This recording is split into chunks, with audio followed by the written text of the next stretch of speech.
Hello student, good morning. Study चालू आहे. काल दिलेलं एक्झाम्पल सॉल्व केलं. 2 सॉल्व करायचे तुम्ही तसे. पुस्तकातले न सोडवलेले जरी केले तरी चालू शकते. आता तुम्हाला माहिती आहे पॅरामीटर आणि area of the triangle. Area of the triangle, what is the area of the triangle? Area of the right angle triangle is 1/2 into base into height, आहे का नाही? आणि नंतर सूत्र आहे तुम्हाला, S is the side is √s into S minus A, second bracket S minus B, in other bracket S minus C. असं पण आपल्याला वेगवेगळ्या बाजू असतील त्रिकोणाच्या तर एरिया ऑफ द ट्रायंगल काढता येतं. What is the area of the rectangle? लांबी गुणिले रुंदी, आहे की नाही? Length multiplied by breath. What is the area of the circle? The area of the circle is equal to pi r square. Pi is the value of depend only the 3.14 as well as 12/22/7. Okay. 22/7 किंवा 3.14. जर decimal point असतील तर 3.14 घ्या. 10 radius असेल तर 3.14 घ्या. म्हणजे सोडवताना तुम्हाला व्यवस्थित सोडवता येईल. आणि डोंट फ्रायटन, घाबरायचं नाही, धडधड नाही का, सगळं व्यवस्थित. तिन्ही विषय सोपे आहेत, math, science as well as in English. आता एक एक्झाम्पल सॉल्व करायचं आहे तुम्हाला. पॅरामीटर ऑफ एन आयसोसेलेस, म्हणजे parameter of an isosceles triangle is किती आहे? 24 सेंटीमीटर दिली बघा. आता परिमिती दिली आहे, त्रिकोणाची परिमिती किती दिली? 24 centimetre. As shown in the figure, find the value of x. आता पाया किती दिलाय तुम्हाला? Base is equal to x. Base is equal to किती दिलाय? एक्स दिलाय, सेंटीमीटर. मग पॅरामीटर तुम्हाला माहिती आहे काय आहे सूत्र? सोल्युशन बघा, parameter P is equal to त्रिकोणाची परिमिती बरोबर 3 बाजूंची बेरीज. कोणत्याही आकृतीची परिमिती म्हणजे बाजूंची बेरीज. आता 3 बाजू आहे म्हणून 3 बाजूंची बेरीज. 4 बाजू असतील तर 4 बाजू, 5 बाजू असतील तर 5 बाजू. म्हणजेच काय पॅरामीटर काय येईल? काय येईल? इथं LAB प्लस LBC आणि प्लस LAC झालं पॅरामीटर. हे सूत्रच आहे. Length AB plus length BC plus length AC is equal to parameter. Parameter किती दिले आपल्याला? 24. म्हणून 24 इज इक्वल टू काय होईल? आता AB किती आहे? AB 2x मायनस 30 आहे की नाही? AB झालं. BC किती आहे? x plus x. आणि AC बघा किती?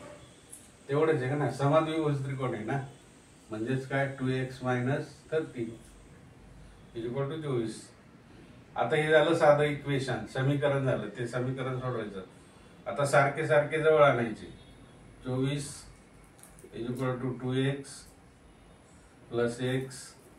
बघा सारखे, हे 2x plus x plus 2x आहे की नाही?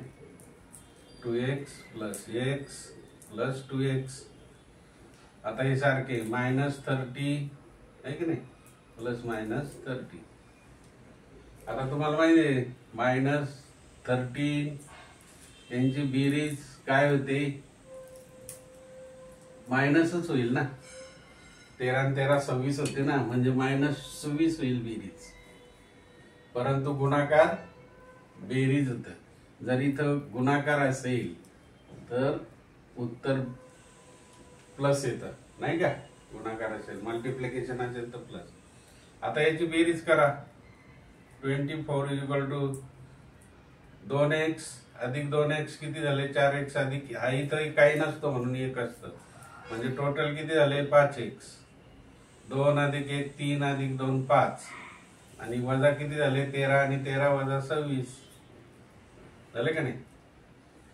आता हे 26 इकडे आणा, वजा वजाची बेरीज होईल का नाही? होईल का नाही? मग 5x हे वजा इकडे घ्या, हे 24 इकडेच आहे. इथे काही बदल आहे का? हा 5x इथं आहे, 24 इथं आहे, हा 26 वजा आहे बघा. इकडे आल्यावर काय होईल? बेरीज झाली का 26? आणि 26 आणि 24 चे किती झाले? 50. 50 इक्वल टू 5x झाले की नाही? हे 26 इकडे आल्यावर 50 झाले, प्लस झाले ना, आहे की नाही? हे 26 इकडे आले की प्लस झाले, बरोबर. आता आपण हे जरा इकडे घेऊ. 5x बरोबर किती? 50. 5 आणि x मल्टिप्लाय म्हणून x इक्वल टू काय? 50/5.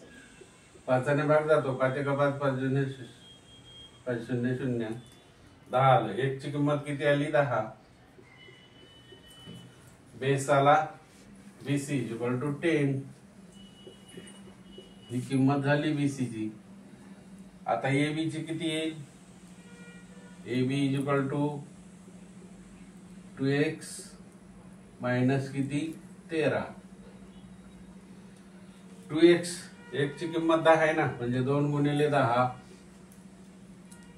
मायनस 13 म्हणजेच किती? 10 दुने किती? 10 टू जा 20 minus 13 is equal to 7. 20 minus 13 is equal to 7 centimetre. आलं का नाही? म्हणजे AB बरोबर 7 सेंटीमीटर. AB बरोबर AC आहे. AB बरोबर काय आहे? AC आहे. म्हणजेच AC सुद्धा किती आली? AC is equal to 7 centimetre. आलं का नाही? x ची व्हॅल्यू काढली, AB ची पण आली. x ची किंमत याच्यात 10 गुणिले 20 वजा 13 7 आली. AB आणि AC समान आहेत. AB आणि AC कसे आहेत? समान आहेत. म्हणून AC सुद्धा किती आली? 7 सेंटीमीटर. म्हणजे इथं 7 सेंटीमीटर, इथं 10 सेंटीमीटर, नाही इथं 5 सेंटीमीटर, नाही का? इथं 5 सेंटीमीटर. x ची किंमत किती आलेली आहे इथं? x इज इक्वल टू 10 आलेले, बरोबर. x इज इक्वल टू 10 आहे. हे 10 सेंटीमीटर आणि हे सुद्धा किती झाले? 7 सेंटीमीटर, आहे की नाही? x is equal to 10. पाया 10 आलेला आहे बघा BC, कारण इथे 5 ने भाग गेला 1 चा, बरोबर. 5 1 5 आणि 5 शून्य 0 म्हणून x बरोबर 10. BC 10, तर हे 2x वजा 13 7 सेंटीमीटर आला. हे बघा 2x वजा 13 10 दुने 20 वजा 13 7. समजलं प्रत्येकाला? 2 मार्कासाठी किंवा 3 मार्कासाठी येतात. असाच प्रश्न सोडवा तुम्ही. Okay, hard study and enjoy life.